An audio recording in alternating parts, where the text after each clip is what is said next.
నెల్లూరు జిల్లా రాపూరులో విషాదం చోటు చేసుకుంది. డక్కిలి గురుకుల పాఠశాలలో 5వ తరగతి విద్యార్థిని షరీనా జ్వరంతో బాధపడుతూ చెన్నైలోని ఆసుపత్రిలో మృతి చెందింది.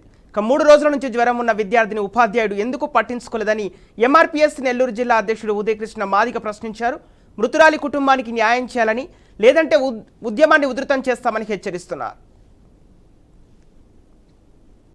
తల్లిదండ్రులు గురుకుల పాఠశాల యాజమాన్యంపై చట్టపరమైన చర్యలు తీసుకుంటూ, అలాగే కుటుంబానికి ప్రభుత్వం నుండి నా భార్యకి ప్రభుత్వ ఎంప్లాయ్మెంట్ కల్పించాలని చెప్పేసి ఒకటి కోరుతున్నారండి.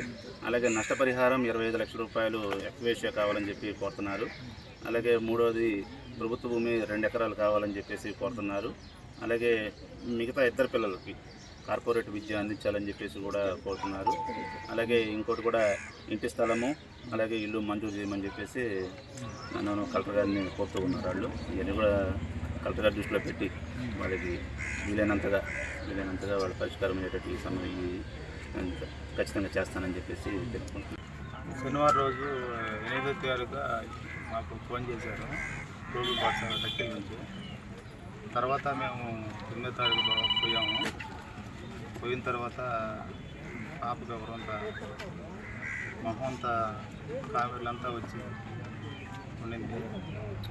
తర్వాత మేము హాస్పిటల్కి తీసుకెళ్ళిన తర్వాత మిగతా అంతా సార్ చెప్పాడు. తర్వాత వచ్చి అంత నిర్లక్ష్యం ఎందుకు ప్రిన్సిపాల్ గారికి జరిగింది 3వ తేదీ నుంచి, కానీ మాకు ఫోన్ చేసింది 8వ తారీఖు నైటు. అంత నిర్లక్ష్యం ఎందుకు? నా బిడ్డగా జరిగింది, రేపు ఇంకో బిడ్డగా జరగదా? మీరే చెప్పాలి దీనికి.